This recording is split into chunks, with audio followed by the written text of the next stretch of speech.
Hello students, welcome to my YouTube classes. आज पढ़ेंगे हम इंजीनियरिंग मैथमेटिक्स सेकंड में। टॉपिक है साइमल्टेनियस लीनियर डिफरेंशियल इक्वेशन। ठीक है, ये हमारा यूनिट फर्स्ट का टॉपिक है। क्या है topic? Simultaneous linear differential equation. देखिए, ये साइमल्टेनियस लीनियर डिफरेंशियल इक्वेशन में हमारे जितने भी अभी तक हमने linear differential equation with constant coefficient पढ़ा है और कोची आयलर डिफरेंशियल इक्वेशन, ये सभी इसमें आ जाती हैं, सभी इंक्लूड हो जाते हैं। तो देखते हैं simultaneous linear differential equation actually में है क्या। देखिए, इस टाइप की जो भी इक्वेशन होती हैं, इसमें क्या होता है, दो लीनियर डिफरेंशियल इक्वेशन होती हैं और कुछ इस टाइप से होती हैं, जैसे D X over D T plus Y equal to 5 लिख दें, और दूसरी इक्वेशन में लिख दूं D Y over D T plus 2x equal to 3।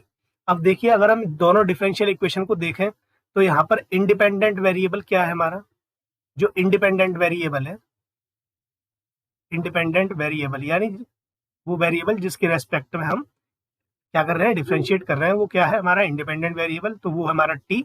और जबकि डिपेंडेंट वेरिएबल यहाँ पर कौन कौन से हैं, वो डिपेंडेंट वेरिएबल है हमारे यहाँ पर दो दो कौन कौन से हैं डिपेंडेंट वेरिएबल्स हैं हमारे यहाँ पर, एक तो है एक्स और एक है वाई। अब इस वाली इक्वेशन में एक्स भी है और वाई भी है, यानी दो डिपेंडेंट वेरिएबल इसमें इंक्लूड है और एक इंडिपेंडेंट वेरिएबल है जिसके रेस्पेक्ट में हमने एक्स को डिफरेंशिएट कर रखा है।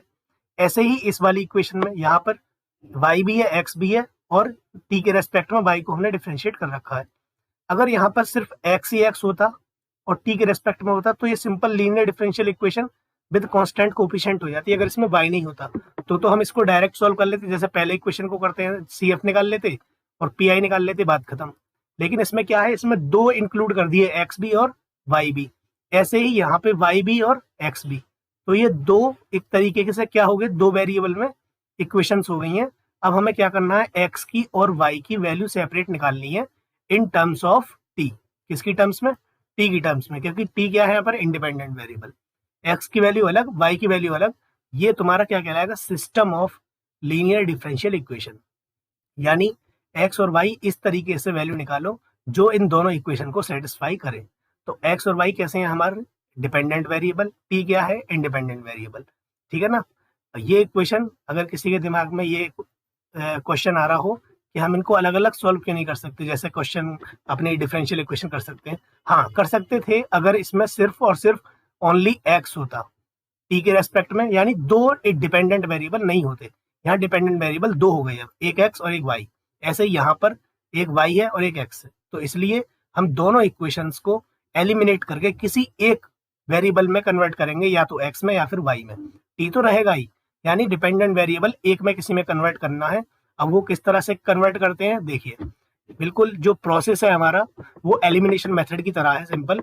मैं चलो क्वेश्चन करता हूँ, क्वेश्चन में बता देता हूँ कि किस तरह से प्रोसेस काम करता है। अगर प्रोसेस समझना है तो तुमने ये क्वेश्चन किए होंगे, जैसे जैसे 2x plus 3y equal to 5 है और यहाँ पर मैं लिख दूँ 3x plus 4y equal to 6। तो हम जब क्वेश्चन करते थे तो हम देखते थे कि x को एलिमिनेट करें y को। अगर हमें x एलिमिनेट करना है तो x के कोफिशिएंट को इक्वल करते थे। x का यहाँ कोफिशिएंट कितना, 3। इसमें अगर मैं 2 की मल्टीप्लाई कर दूं तो यहाँ 6 हो जाएगा, और यहाँ पे मैं 3 की मल्टीप्लाई कर दूं तो यहाँ 6 हो जाएगा। तो 6 यहाँ बना दिया, 6 यहाँ बना दिया। अब क्या कर दें, दोनों को सब्ट्रैक्ट कर दें। सब्ट्रैक्ट करने के इससे पहले ये कितना हो जाएगा तुम्हारा 9y, ये तो 6 हो गया। तो ऊपर वाली इक्वेशन ये फर्स्ट है और ये सेकंड, ठीक है ना, ये तो कर रखे हैं ना हमने। ऊपर वाली इक्वेशन बन जाएगी 6x plus 9y equal to 15, और नीचे वाली इक्वेशन क्या बन जाएगी, 6x plus 8y equal to 12। अगर मैं ऊपर वाली इक्वेशन में से नीचे वाली इक्वेशन घटा दूंगा तो देखिए यहाँ से 6 से 6 कट जाएगा, 9y में से 8y जाएंगे तो कितने बचेंगे, ये y बचेगा, और 15 में से 12 जाएंगे तो 3। y की वैल्यू ऐसे इवेलुएट कर ली, और y की वैल्यू किसी भी इक्वेशन में रख दो तो हम x की वैल्यू फाइंड आउट कर लेंगे। जो इसका सिंपल मेथड है वो यही है, ठीक है ना। हम दोनों इक्वेशन में से किसी एक को एलिमिनेट करेंगे। अब वो प्रोसेस किस तरह से होगा, बहुत सिंपल है। बस हमको अल्टीमेटली क्या आना चाहिए, हमको differential equation with constant coefficient solve करनी आनी चाहिए। वो 5 रूल हैं। सबसे पहला एक्सपोनेंशियल, दूसरा है साइन कॉस, तीसरा है एक्स की पावर m, चौथा है e की power ax into B type वाला, ठीक है ना। ये 4 केस थे। जो पहला केस है तुम्हारा e की पावर ax वाला केस फर्स्ट, दूसरा केस है तुम्हारा किस सेकंड में? इसमें आता था साइन ए एक्स और कॉस ए एक्स टाइप। एक केस थर्ड था जिसमें एक्स की पावर हम बाइनोमियल से करते हैं। एक केस 4 है। केस 4 क्या होता है? ए की पावर ए एक्स इंटू बी टाइप वाला। और एक जनरल मेथड, ठीक है ना। तो जनरल मेथड तो बाद में है, लेकिन ये चारों केस तुम्हें अच्छे से आने चाहिए। अगर नहीं आते हैं तो आप बता सकते हैं कमेंट सेक्शन में, ठीक है। तो मैं अगर इनकी भी बेसिक नॉलेज देता चलूंगा वीडियो लेक्चर में, ठीक है ना। तो सबसे पहले शुरू करते हैं अपना क्वेश्चन नंबर फर्स्ट। देखिए क्वेश्चन नंबर फर्स्ट आपकी स्क्रीन पर है, solve the following simultaneous differential equation, ठीक है ना। ऐसा भी बोल देते हैं solve the following system of simultaneous differential equation. इसको सिस्टम ऑफ डिफरेंशियल इक्वेशन भी बोल देते हैं, क्योंकि एक डिफरेंशियल इक्वेशन ये है, दूसरी ये है, ठीक है ना। अब इनको वही बात के अलग अलग सॉल्व इसलिए नहीं कर सकते इसको अलग, क्योंकि यहाँ पर दो डिपेंडेंट वेरिएबल एक साथ इंक्लूड है। तो हमें सबसे पहले किसी एक डिपेंडेंट वेरिएबल में किसी एक इक्वेशन को कन्वर्ट करना है। वो कैसे करेंगे? देखिए तुम्हारे पास ये दो इक्वेशन है, ये पहली मान ली मैंने और ये दूसरी मान ली। अगर सॉल्यूशन इस तरह से, अगर मैं थोड़ी देर के लिए सपोज कैपिटल डी मान लेता हूं, थोड़ी देर के डी बाई डी टी, जहां भी डी बाई डी टी है उसकी जगह क्या रख दूं? Capital D. तो इक्वेशन फर्स्ट किस में कन्वर्ट हो जाएगी? Then equation first become, equation first कुछ इस तरह से लिखी जाएगी, D X plus 5x minus 2y equal to T. X को अगर मैं एक जगह लिख लूं तो ये हो जाएगा डी प्लस 5 और यहाँ x minus 2y equal to T. ये हो गई तुम्हारी इक्वेशन फर्स्ट का ही एक्सटेंडेड, ठीक है ना। ये हो गई तुम्हारी फर्स्ट की जगह चलो इसको थर्ड नाम दे देते। ऐसे ही इक्वेशन सेकंड किस तरह से लिख देंगे? हम डी बाई डी टी की जगह क्या लिख रहे हैं? डी। तो इक्वेशन सेकंड में भी ये बन जाएगा तुम्हारा डी वाई प्लस 2x, यहाँ लिख दो। Then equation second become D Y plus 2x plus Y equal to 0। Right hand में कुछ भी हो, 0 हो, टी में कोई भी फंक्शन हो, उससे फर्क नहीं पड़ता, वो कुछ भी हो, ठीक है ना। तो ये 2x को पहले लिख लेता हूं और उसके बाद y को एक तरफ, तो यहाँ से d प्लस 1 हो जाएगा, ये d plus 1 Y equal to 0। ये हो गई इक्वेशन 4। अब थर्ड और फोर्थ को मैं एक पास लिख दे रहा हूँ, जिससे मुझे मल्टीप्लाई करने में थोड़ी सी आसानी हो। तो ये हो जाएगा d plus 5x minus 2y equal to T, d plus 5x minus 2y equal to T. ये कौन सी इक्वेशन है? हमारी थर्ड। और फोर्थ इक्वेशन है 2x प्लस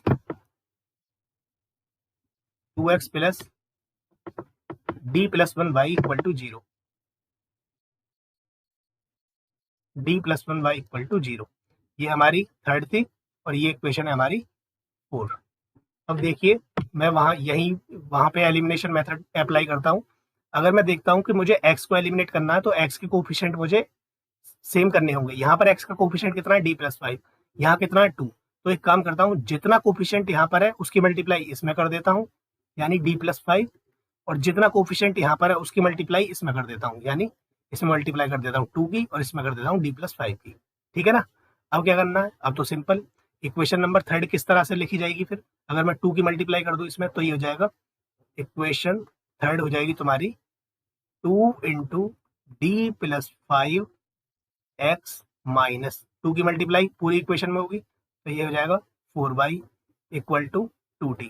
अब फोर्थ में किसकी मल्टीप्लाई कर रहा हूं मैं? इसकी, d प्लस 5 की। 2 वहां ऑलरेडी है तो ये फिर दोबारा इक्वेशन 4 हो जाएगी तुम्हारी। ये तो हो गई इक्वेशन थर्ड और ये इक्वेशन 4। ये क्या हो गई? 2d प्लस 5x प्लस, यहाँ d प्लस 1 ऑलरेडी है और d प्लस 5 की और मल्टीप्लाई कर दूं तो ये हो जाएगा d plus 5 d plus 1 y equal to 0 में मल्टीप्लाई करोगे d प्लस 5 की तो सब क्या हो जाएगा? 0। अब देखिए ये इक्वेशन में से अगर मैं इसको घटा दूंगा तो क्या बचेगा? इससे तो ये घट जाएगा पूरा, इसमें से इसको घटा दो तो यहाँ पे बचेगा माइनस का 4 माइनस, इन दोनों की मल्टीप्लाई कर दूंगा तो ये माइनस में आ जाएगा तुम्हारा पूरा डी स्क्वेयर प्लस कितना?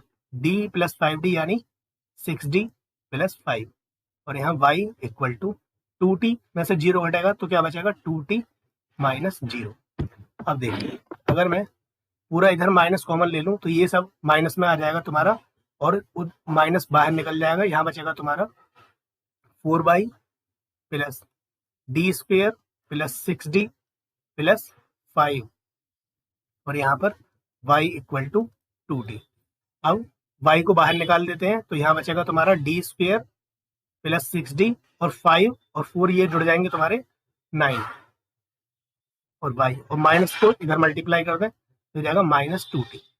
अब ये क्या बन गई तुम्हारी, ये बन गई तुम्हारी सिंपल डिफरेंशियल इक्वेशन, ये बन गई तुम्हारी simple linear differential equation with constant coefficient,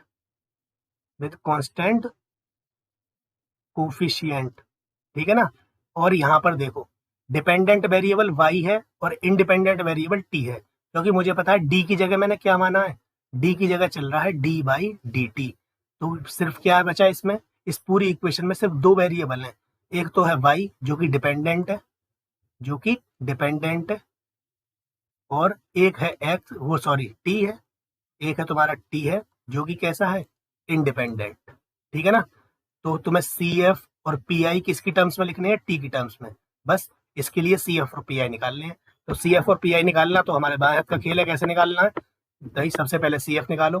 तो CF निकालने के लिए ऑक्सिलरी इक्वेशन कैसे बनाते हैं, जहां भी ये y का कोफिशिएंट है तो d की जगह m लिख दो, यानी m square plus 6m plus 9 equal to 0। 9 के ऐसे फैक्टर करो जिसका सम 6 आ जाए, तो 3 इंटू 3 तो m प्लस 3 का ये वैसे भी होल स्क्वायर है, तो m की वैल्यू क्या आ गई, एक आ गई -3, दूसरी भी -3। तो बताइए CF रिपीटेड रूट का कैसे लिखा जाता है। अब यहाँ पर इंडिपेंडेंट वेरिएबल t है, ये ध्यान रखना, x नहीं है जो वहाँ पहले x के लिए करते थे। अब x की जगह यहाँ इंडिपेंडेंट वेरिएबल क्या है, t, और यहाँ पर x क्या है, एक डिपेंडेंट वेरिएबल। तो अभी हम किसके लिए सॉल्व कर रहे हैं, अभी y के लिए सॉल्व कर रहे हैं, क्योंकि यहाँ पर डिपेंडेंट वेरिएबल इस इक्वेशन में क्या आया है, y। क्यों आया है y, क्योंकि हमने x को एलिमिनेट कर दिया है पहले ही, ठीक है। तो ये हो जाएगा तुम्हारा C1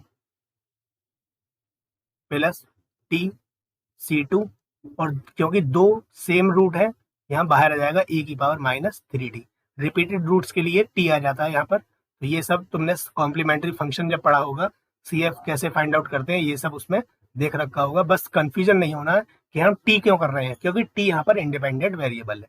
ये हो गया CF तुम्हारा। अब निकालना तुम्हें PI। अब PI निकालना है तो PI के लिए फॉर्मूला क्या होता है, जितना भी राइट हैंड साइड में फंक्शन लिखा होता है, राइट हैंड साइड में फंक्शन कौन सा है, -2t, और यहाँ पर क्या फंक्शन है तुम्हारा, ये है तुम्हारा D square plus 6d plus 9,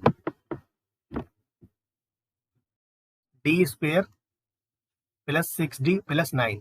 अब देखिए ये किस टाइप का फंक्शन है, एलजेब्राइक फंक्शन है, यानी हम कौन सा केस पढ़ रहे हैं, ये आ जाएगा केस थर्ड। केस थर्ड में मैंने बताया है कि जो भी तुम्हारा लोएस्ट डिग्री डी की है ना उसको बाहर निकाल लो। तो लोएस्ट डिग्री टर्म कौन सा है तुम्हारा, यहाँ डी की पावर 2 है, यहाँ डी की पावर 1 है, लोएस्ट डिग्री यानी 9, यहाँ डी की पावर 0, तो इस पूरे 9 को बाहर निकाल लो, ठीक है ना। -2 तो कांस्टेंट है, 9 बाहर निकाल लिया, अंदर क्या बचा तुम्हारा, अंदर बचा ओनली t, क्योंकि -2 मैंने बाहर निकाल लिया, और यहाँ क्या बचा, ये बचा तुम्हारा 1 plus D square plus 6d upon 9, पूरे को ब्रैकेट में। अब जितना भी ये बचा हुआ है इसको ऊपर ले जाओ, तो ये जाएगा -2 अपॉन 9, ये जाएगा 1 plus D square plus 6d upon 9 की पावर, पूरे की पावर -1, और बाहर है t। अब तुमने ये फॉर्मूला पढ़ा होगा 1 प्लस एक्स की पावर -1 बायनोमियल थ्योरम। तो ये हो जाएगा तुम्हारा 1 minus x plus x square minus x cube, इस तरह से ये चलता जाएगा, ठीक है ना। अब तो सिंपल हमें ये खोलना है, तो ये हो जाएगा -2 अपॉन 9, 1 माइनस सबसे पहले D square plus 6d upon 9 यानी x, ये पूरा आ गया, उसके बाद प्लस इसका स्क्वायर आएगा, यानी ये वाला फॉर्मूला खोल रहा हूँ मैं, x की जगह पे ये पूरी टर्म है, तो ये हो जाएगा d square plus 6d upon 9 का होल स्क्वायर, उसके बाद ये बढ़ता रहेगा और बाहर है t। अब मैं अंतर मल्टीप्लाई करूंगा तो देखिए ये हो जाएगा -2 अपॉन 9, यहाँ पर आ जाएगा 1 minus D square plus 6d upon 9। अच्छा यहाँ 1 की जगह क्या हो जाएगा, ये t, क्योंकि अंदर हमने t की मल्टीप्लाई कर दी है, ठीक है। यहाँ आ जाएगा तुम्हारा t minus D square plus 6d upon 9, और मल्टीप्लाई इसकी किसके साथ, टी के साथ। वैसे ये ऑपरेटर है, हम मल्टीप्लाई बोल रहे हैं बस ऐसे ही, ठीक है ना। वैसे ये ऑपरेट हो रहा है, डिफरेंशियल ऑपरेटर है, ये ऑपरेट हो रहा है इस पे, ठीक है ना। तो मल्टीप्लाई में बोल रहा हूँ, इसका मतलब ये नहीं है कि मुझे पता नहीं है कि ये ऑपरेटर है, तो तुम्हें भी इसकी जानकारी होनी चाहिए कि ये हम ऑपरेटर है जो ऑपरेट हो रहा है किस पे, फंक्शन पे, टी पे। बस हम मल्टीप्लाई बोल रहे हैं इसको, ठीक है ना, प्लस टी इस तरह से। इसको मान लेते हैं अब इक्वेशन जो भी है 4 या 5, जो भी नंबर है यहाँ छोड़ दो जब भी। अब हम इसकी वैल्यू अलग से निकाल ले रहे हैं कि इसकी वैल्यू आएगी कितनी।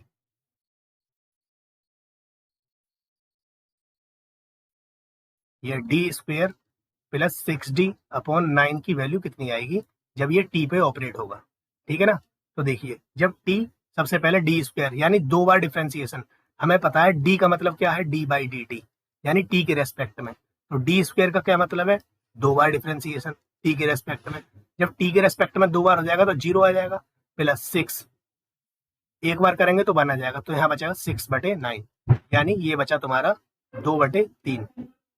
अब ये बचा, अब इसके बाद ये वैल्यू निकालनी है, तो डी स्क्वेयर प्लस 6d/9 का होल स्क्वेयर, और बाहर है कितना, टी। अब यहाँ होल स्क्वेयर है तो मैं इसको 2 बार लिख दूंगा, यानी D square plus 6d/9 into D square plus 6d/9, और बाहर क्या है, टी, ठीक है ना। अभी मैंने इसकी वैल्यू निकाली, इस पूरे की वैल्यू यहाँ से, इसकी वैल्यू कितनी आई, ये 2/3। ये वैल्यू अगर मैं यहाँ पे रख दूं तो ये हो जाएगा डी स्क्वेयर प्लस 6d/9, और यहाँ पर आ जाएगा 2/3, और 2/3 जब अंदर जाएगा तो 2 बार डिफ्रेंसिएशन होगा तो भी 0, एक बार डिफ्रेंसिएशन होगा तो भी 0, तो आंसर पूरा क्या आ गया, 0।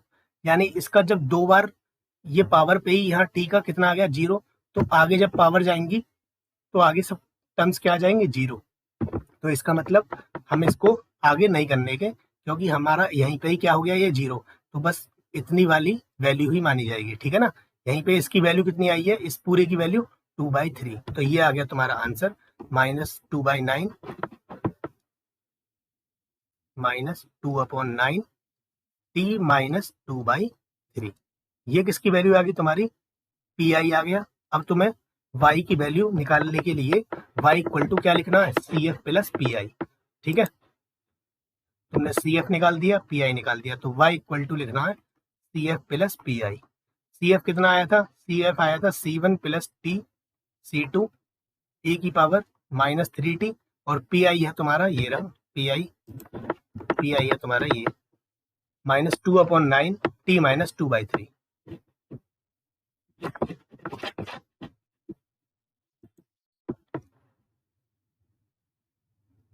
-2/9 t -2/3, ये किसकी वैल्यू आ गई, y की।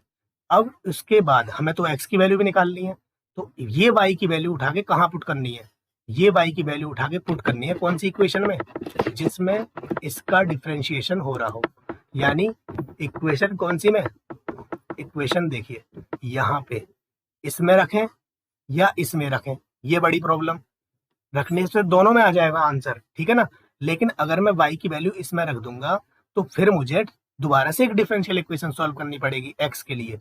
तो मैं एक काम करता हूँ, यहाँ से सिंपल मुझे x निकालना है, तो y की वैल्यू जो आई है और डी वाई डी टी ये निकाल लेता हूँ। डी वाई डी टी कहाँ से निकलेगा, यहाँ से निकलेगा। तुम्हारे पास y है तो डी वाई डी टी भी निकल, तो ये डी वाई डी टी की वैल्यू यहाँ से हम कैलकुलेट कर देंगे। डी वाई डी टी कितना आएगा, यहाँ से इसका डिफ्रेंसिएशन और इसका डिफ्रेंसिएशन।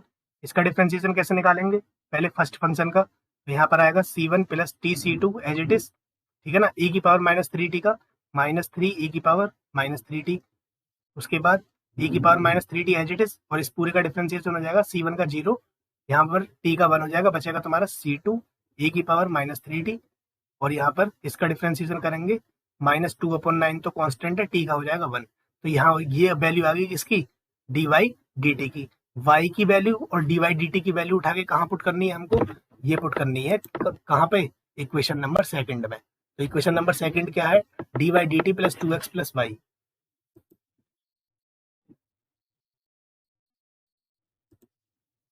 ये तुम्हारी इक्वेशन सेकंड है, D Y D T plus 2x plus Y equal to 0, ठीक है ना। तो यहाँ पर 2x की वैल्यू कितनी आ गई, 2x की वैल्यू आ गई तुम्हारी माइनस में y plus D Y D T, हमें निकालनी है x की वैल्यू, तो x की वैल्यू आ जाएगी -1/2 y plus D Y D T.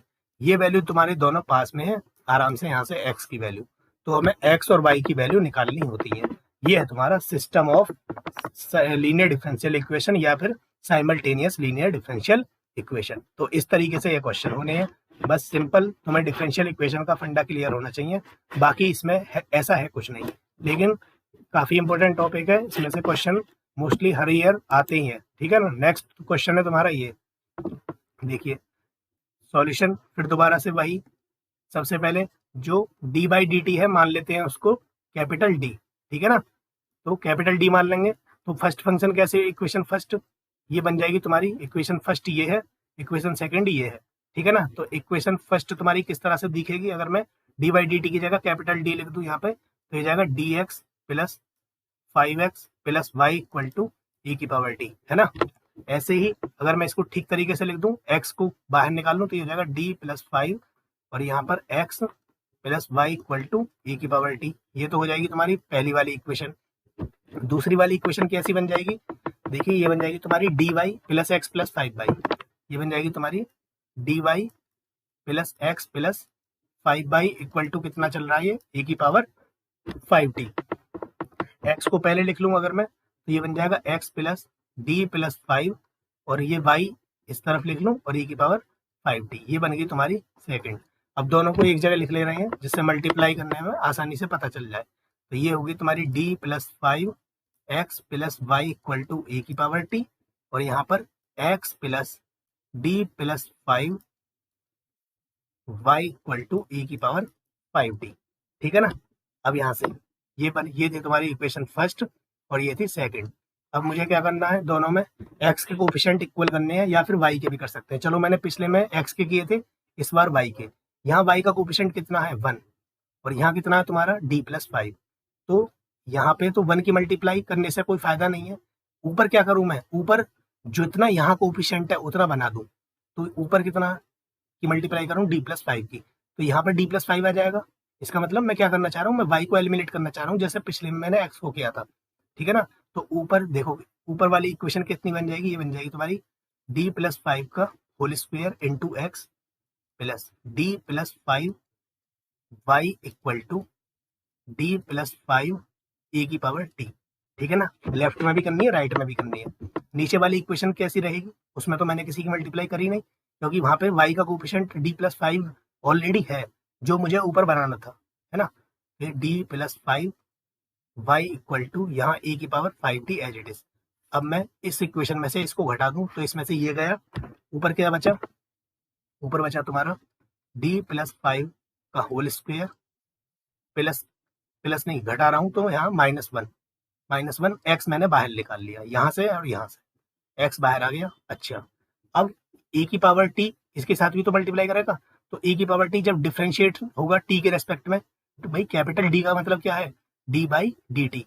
ठीक है ना। तो डिफरेंशिएशन होगा, यहाँ जाएगा a की पावर t प्लस 5 a की पावर t और माइनस, क्योंकि इसमें से इसको घटा रहे हैं तो a की पावर 5t। ठीक है ना। तो ये बचा तुम्हारा। अब इसको ठीक तरीके से लिख लो, d प्लस 5 का होल स्क्वायर खोलेंगे तो ये जाएगा d square plus 25 plus 10d और यहाँ -1 इक्वल टू में ये x इक्वल टू e की पावर 5t और 5 ये हो जाएंगे 6 e की पावर t माइनस e की पावर 5t। अब ये सिंपल तुम्हारी क्या बन गई, ये सिंपल होगी तुम्हारी, इसको थोड़ी देर के लिए ऐसे लिख लो, d स्क्वायर प्लस 10d और 25 में से एक गया, बचा तुम्हारा 24। ठीक है ना। x इक्वल टू 6 e की पावर t माइनस e की पावर 5t। भाई ये तुम्हारी सिंपल क्या बन गई, ये तुम्हारी तीसरी इक्वेशन है। ये बन गई तुम्हारी लीनियर डिफरेंशियल इक्वेशन। केस कौन सा आएगा इसमें, एक्सपोनेंशियल केस, फर्स्ट केस। लेकिन एक बात ध्यान रखनी है कि यहाँ पे इंडिपेंडेंट वेरिएबल क्या है, इंडिपेंडेंट वेरिएबल है भाई मेरे यहाँ पर t, और डिपेंडेंट वेरिएबल कौन सा है, डिपेंडेंट वेरिएबल है यहाँ पर x। यानी जो x की वैल्यू आएगी किसमें, CF और PI, तो वो किसकी टर्म्स में आएगी, वो आएगी t की टर्म्स में। किसकी टर्म्स में आएगी, t की टर्म्स में। ठीक है ना। तो यहाँ पर ये बात बिल्कुल भी नहीं भूलनी है। ठीक है। चलिए सबसे पहले CF निकालेंगे। CF के लिए ऑक्सिलरी इक्वेशन, तो ऑक्सिलरी इक्वेशन किस तरह से बनती है, जितना भी यहाँ पर ऑपरेटर होता है उसको डी की जगह एम रिप्लेस कर दो, तो ये जाएगा d square plus 10m m square plus 10m plus 24, m square plus 10m plus 24 equal to 0। अगर मैं यहाँ डायरेक्ट सीधेधाराचार्य लगाऊंगा क्योंकि मुझे ऐसे फैक्टर मिल नहीं रहे, चलो डायरेक्ट सीधेधाराचार्य से निकाल देते हैं। कितना हो जाएगा, बी का स्क्वायर यानी 100 माइनस 4 इंटू 24, ठीक है ना। ये हो जाएगा तुम्हारा 2a माइनस 10 प्लस माइनस, ये हो जाएगा तुम्हारा 100 में से 96, तो ये हो जाएगा 4। वैसे मिल जाती है इसके फैक्टर 6 चौक 24 आराम से मिल जाएंगे, 6 और 4, ठीक है ना। हाँ सही है। तो एक बार माइनस ले लेंगे तो ये जाएगा -10, एक बार प्लस ले लेंगे प्लस 4/2, एक बार -10 माइनस 4/2। तो एक फैक्टर आ गया तुम्हारा माइनस के 10 और प्लस के 4, तो माइनस के 6/2, यानी ये आ गया तुम्हारा नहीं नहीं, यहाँ पर अंडर रूट है ये, तो ये बचेगा तुम्हारा यहाँ पर 2। इसको ठीक कर देता हूँ, ये अंडर रूट में आएगा ना टी, ये अंडर रूट में आएगा, तो ये जाएगा -10 प्लस -2/2, ठीक है। तो एक बार प्लस ले लेंगे तो -10 प्लस 2/2 और दूसरा -10 माइनस 2/2। उसके बाद -10 प्लस 2 ये हो जाएगा माइनस का 8/2 और दूसरा हो जाएगा माइनस का 12/2। एक हो जाएगा माइनस का 4, एक हो जाएगा माइनस का 6, ठीक है। तो सी एफ आ जाएगा तुम्हारा, ये तो आ गई तुम्हारी एम की वैल्यू, तो सी एफ टी की टर्म्स में लिखना है, दोनों रूट डिस्टिंक्ट है और रियल है, तो C1 e की power -4t plus C2 e की पावर -6t, ये हो गया सी एफ। और पी आई निकालने के लिए जितना भी राइट हैंड साइड में फंक्शन रखा होता है डिवाइड कर देते हैं ऑपरेटर से, ठीक है ना। तो पी आई कैसा निकलेगा, पी आई आ जाएगा ये p i equal to 6 e की पावर t माइनस और कितना e की power 5t upon d square plus 10d plus 24, ठीक है। अब इसके बाद देखिए यहाँ e की पावर t है, यहाँ e की पावर 5t है, तो दोनों के पी आई अलग अलग निकलेंगे, ठीक है ना।